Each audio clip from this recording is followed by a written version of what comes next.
नमस्कार दोस्तों, मैं संजय मिश्रा आपके साथ कुछ पल के लिए आपके साथ समय बिताना चाहता हूं और जो वस्तु स्थिति है उससे आपके बारे में वस्तु स्थिति के बारे में आपको अवगत कराना चाहता हूं। क्योंकि रोज हम ऑफिस आते हैं, रोज हम खबरें बनाते हैं। कोरोना का संकट काल चल रहा है। सबसे ज्यादा देश में महाराष्ट्र राज्य है जो प्रभावित है और उस पर मुंबई जो है वो शीर्ष पर है।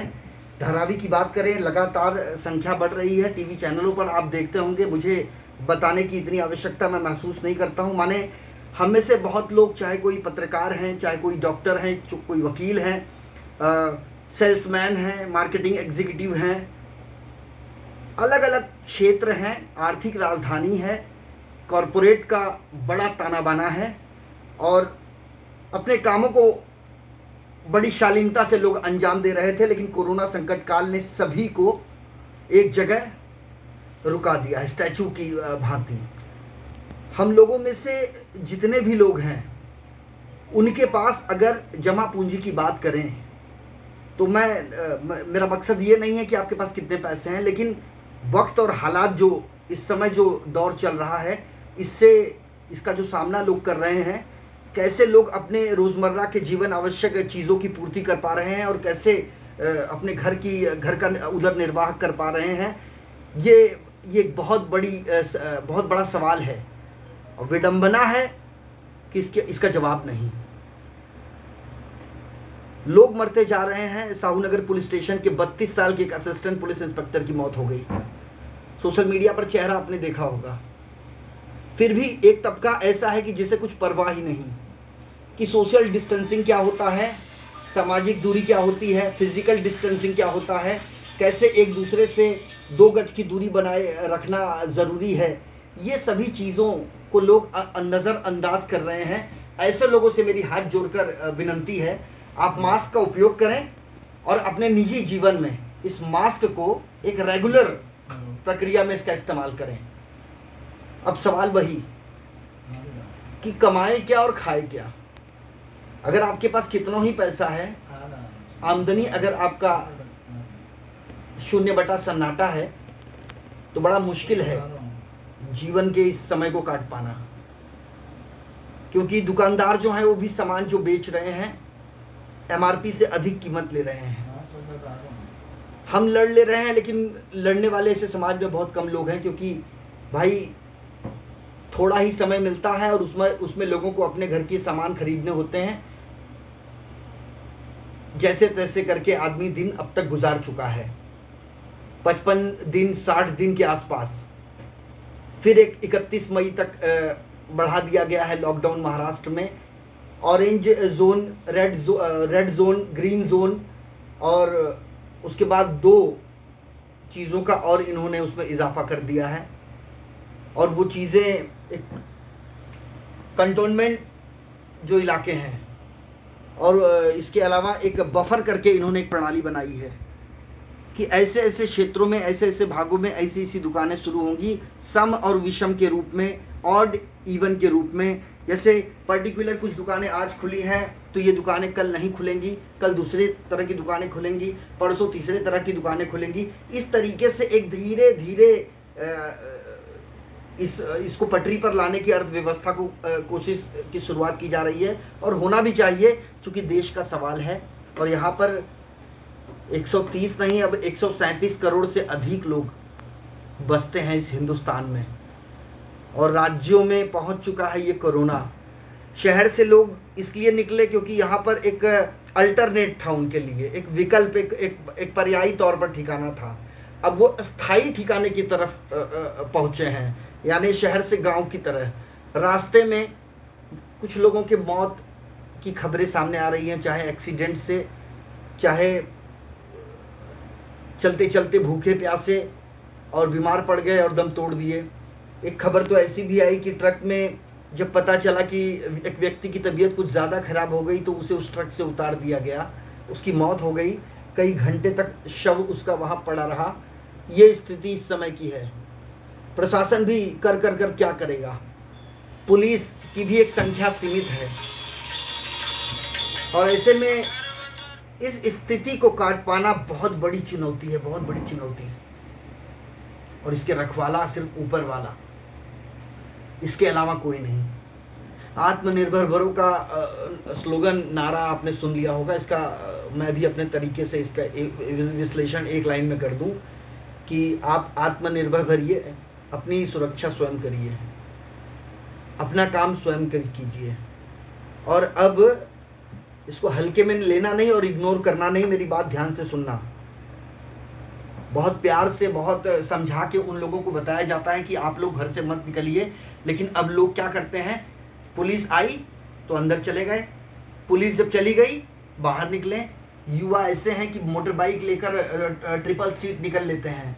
अब आप सोचिए, तापमान 42 डिग्री सेल्सियस पार कर गया मुंबई नगरी का, और ऐसे में जो पुलिस वाले हैं सड़कों पर जो सुरक्षा दे रहे हैं, आप उनके साथ ऐसी अभद्रतापूर्ण व्यवहार कैसे कर सकते हैं? कुछ तो लिहाज कीजिए आप लोग। तो मेरा ये मानना है कि आप अपने घरों में रहें तो ज्यादा बेहतर है। और एक व्यक्ति जो घर की आजीविका चलाने वाला है, अब उसी पर पूरा दारोमदार है। ये एक जंग है, युद्ध काल है कोरोना, और हर घर का, हर परिवार का मुखिया सेनापति होगा अपने परिवार की तरफ से। देश लड़ रहा है इस कोरोना के खिलाफ जंग, और इस जंग में हमें रहना है सरकार के संग। और शुक्र इस बात का भी है कि राज्य सरकारें भी हैं, ममता दीदी को छोड़कर, क्योंकि ममता दीदी को पता नहीं क्या तकलीफ हो गई है। मेरे कहने का तात्पर्य सिर्फ ये है कि अगर ममता जी सही हैं, हालांकि उन्होंने आज एक बहुत अच्छा काम किया है। आज उन्होंने अनाउंसमेंट किया है कि हम अपने यहाँ के जो पश्चिम बंगाल के रहने वाले, जो दूसरे राज्यों में हमारे पश्चिम बंगाल के भाई बहन हैं, इनको लाने की प्रक्रिया वो शुरू कर रही हैं। ये एक अच्छी खबर आज सामने आई है। वरना रोज जो खबरें हम देखते हैं, कई चैनल्स में हम देखते हैं कि कांग्रेस बनाम भारतीय जनता पार्टी, देश देख रहा है। बतौर एक पत्रकार मैं एक चीज बताना चाहूंगा, देश देख रहा है, कांग्रेस बनाम भारतीय जनता पार्टी। कोई कह रहा है कि कोरोना काल में तबलीग जमात के लोग बहुत ज्यादा इसे फैलाते गए। अब कुछ खबर ऐसी भी आ रही है कि तबलीग समाज की तरफ से भी कई एप्लीकेशंस पहले दिए गए थे कि हम जहां फंसे हैं हमें यहां से निकालिए। फिलहाल ये जांच का विषय है, इस पर हम बात नहीं करेंगे। लेकिन उसके बाद मध्य प्रदेश में सरकार बनती है भारतीय जनता पार्टी की, ठीक है, बहुत अच्छी बात है।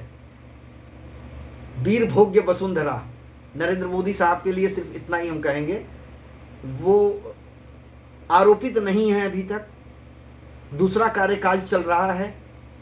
थोड़ा पेशेंस, थोड़ा संयम हमें बनाना है। ये कोरोना ना कांग्रेस ने लाया है और ना बीजेपी ने लाया है। लेकिन जब बीजेपी और कांग्रेस आपस में लड़ते हैं तो थोड़ी सी, बतौर एक देश की जनता के रूप में मैं एक पत्रकार अपना विश्लेषण दे रहा हूं कि उन्हें बहुत ज्यादा आहत हो जाते हैं लोग, उनकी भावनाएं आहत हो जाती हैं कि भरोसा करे तो करे किस पर, और दुखवा कहें तो कहें किससे। ये स्थिति हो गई है देश की जनता की। भेड़ बकरी की तरह एकदम सड़कों पर एक पत्रकार को मारा गया, वहां पर पुलिस के सामने मारा गया। उस पत्रकार की यही गलती थी कि वो वहां कवर करने गया था इतने 42 डिग्री तापमान में, और ये पूछने की गुस्ताखी करने गया था कि प्रवासी मजदूर आपने खाना खाया है, पानी पिया है आपने, सरकार की तरफ से कोई मदद मिली है आपको? बजाय इसके सुनने आप उसको पीटना शुरू कर दिए। पशु को जैसे मारा जाता है, अभद्र, अश्लील, अशब्द, क्या ये है प्रवासी मजदूर? देश आज प्रवासी मजदूरों को तवज्जो दे रहा है तो क्या पत्रकारों को पीटेगा ये वर्ग? सड़क पर आप जा रहे हो, हमारे पास वो खबर थी उस दिन ट्रेन की, जब आसनसोल के पास वो ट्रेन पहुंची तो वहां पर प्रवासी मजदूरों ने जो खाना बाहर फेंका, तस्वीरें तो दिख रही है कि आप फेंक रहे हैं। अब ये अलग बात है कि आपका कहना है कि खाना उत्कृष्ट दर्जे का नहीं था, निकृष्ट दर्जे का था, ये आपकी समस्या थी। तो क्या आपका ये फर्ज था कि आप प्लेटफॉर्म को गंदा करेंगे, वो प्लेटफॉर्म जो आपके लिए सैनिटाइज किया गया है? तो ये चीजें ठीक नहीं है। आप जा रहे हैं, आपके लिए कोशिश की जा रही है, आप किस चीज का, आपको समय के साथ तो आपको समझौता करना ही पड़ेगा मित्र। आपने दिखा भी दिया है कि आप कर्मठ हैं, क्योंकि बोझा साथ में, बच्चा पास में, बीवी, बूढ़ी माँ, सबके सब सड़कों पर चल रहे हैं चहलकदमी करते हुए, वो भी कोई 1-2 किलोमीटर नहीं, 100-200 किलोमीटर नहीं, 1400 किलोमीटर, 1500 किलोमीटर, 2000 किलोमीटर। बाप रे, ये रास्ता एक इंसान तय कर सकता है, वो भी फैमिली और सामान के साथ। भारतवर्ष के इतिहास में ऐसा दौर हमने तो नहीं देखा। साल 1974 में हम पैदा हुए थे, तब से लेकर हमने तो नहीं देखा। लेकिन उसके पहले आज़ादी, ये जो इतिहास में हमने पढ़ा, ये जो हमने हर चीज़ जनरल नॉलेज हमने हासिल की, जो पढ़ाया गया हमें, वो हमने पढ़ा। लेकिन आज जो चल रहा है, ये तो आंख से दिख रहा है ना। आप अपने निहित स्वार्थ के लिए इतने कैसे वो बन सकते हैं, निष्ठुर हो सकते हैं कि गरीबों पर आप ध्यान न दें। आप पर्चा बंटवा रहे हैं कि ट्रेनों में से आपको भेजा जा रहा है, ये कौन सी पार्टी भिजवा रही है। क्या साबित करना चाहते हैं आप? कौन सी सुर्खी बटोरना चाहते हैं इस आपातकाल में कि जिंदगी और मौत का ठिकाना ही नहीं किसी के। व्यक्ति को यह भी नहीं मालूम है कि अगला समय कौन सा आएगा। चाइना के बाद हमने हिंदुस्तान का इंतजार किया, हिंदुस्तान के बाद हमने महाराष्ट्र को याद किया, महाराष्ट्र के बाद हमने मुंबई याद किया, अपने इलाके बात किया, अपने घर तक बात आ गई है। अब क्या करेंगे? अच्छा, एक बात और कि मैं ये मास्क थोड़ा निकाल कर बात कर रहा हूं, ये मेरी थोड़ी गलती है। बिल्कुल मास्क लगाइए, क्योंकि मास्क निकाल कर जब आप बात करेंगे तो आपके मुंह से एक बार में क्या क्या चीजें निकलती हैं, इसका एहसास भी नहीं होगा आपको। तो जिसको कोरोना पॉजिटिव नहीं है, वो अपने आप एक ऐसा माहौल बनेगा कि ये चीज आपको कोरोना पॉजिटिव की तरफ ले जाएगा। तो इस मास्क को लगाकर आप बात कीजिए, जितना भी बात करना चाहते हैं। और हमारे वो पत्रकार भाई, पुलिस का नाम सामने आया, डॉक्टर का नाम सामने आया, राजनेता अपने अपने तरीके से काम कर रहे हैं, लेकिन पत्रकार का क्या? आज जो हमला हुआ पत्रकार पर, इसकी जितनी निंदा की जाए कम है, क्योंकि आपका हाल जानने के लिए आपके पास जो गया था उसे आपने पीटा, आपने गुनाह भी किया है और वो कुकर्म किया है जिसका जवाब आपको वहां भी देना होगा। इसलिए हर पत्रकार को गाली आप मत देना, हर मीडिया को आप एक तराजू में मत तौलना। सैटेलाइट चैनल आज जो दिखा रहे हैं, आज जो डिबेट चल रहे हैं, उसके ऊपर मैं इसलिए नहीं कह सकता क्योंकि वो भी हमारे भाई हैं, लेकिन हाँ, उनसे मेरी ये गुजारिश है कि आप अपने टीवी चैनल पर जो चलाते हैं कि हम नंबर 1 हैं, हम नंबर 1 हैं, हमको सबने देखा, हमको सबने देखा, ये आप क्या साबित करना चाहते हैं? हमको सबने देखा तो देखा ना, साबित क्या करना चाहते हैं आप? आप नंबर 1 चैनल हैं, इसलिए आपसे भी अनुरोध है। और दूसरी, जो ब्रेकिंग आप फायर करने की इतनी उत्सुकता आपके अंदर होती है, उस ब्रेकिंग को फायर करने के बाद पहले आप अपने उस रिपोर्टर से कंफर्मेशन ले लीजिए और इस टीआरपी के होड़ में अपने आप को वहां मत ले जाइए जहां से मानवता शर्मसार होती है। आप बहुत जिम्मेदार लोग हैं, बहुत बड़े संस्थान है इस लोकतंत्र में, आप बहुत महत्वपूर्ण अंग है आपका। और इस अगर 4 पिलर पर एक लोकतंत्र खड़ा है, 4 में से एक भी पिलर कमजोर हुआ तो पूरा लोकतंत्र चरमरा जाएगी, चरमरा उठेगी। इसीलिए हर व्यक्ति अपने काम को ईमानदारी से करे, कम से कम इस समय तो जरूर करे, क्योंकि कोरोना का संकट काल चल रहा है। कई लोगों को ये पता ही नहीं है, और खासकर अस्पतालों के बारे में हम आपको बता दें, अगर आप कोरोना टेस्ट कराने के लिए जाते हैं तो आपको कोरोना टेस्ट तो वो करते हैं, लेकिन इमीडिएटली आपको क्वारंटीन लिख देते हैं। अब सवाल ये उठता है कि आपके पास सर से तिनका उतारने गए थे और सर पर छप्पर रखवा के आ गए, यानी आपके पास हम आए कोरोना टेस्ट कराने के लिए और आपने हमको क्वारंटीन कर दिया।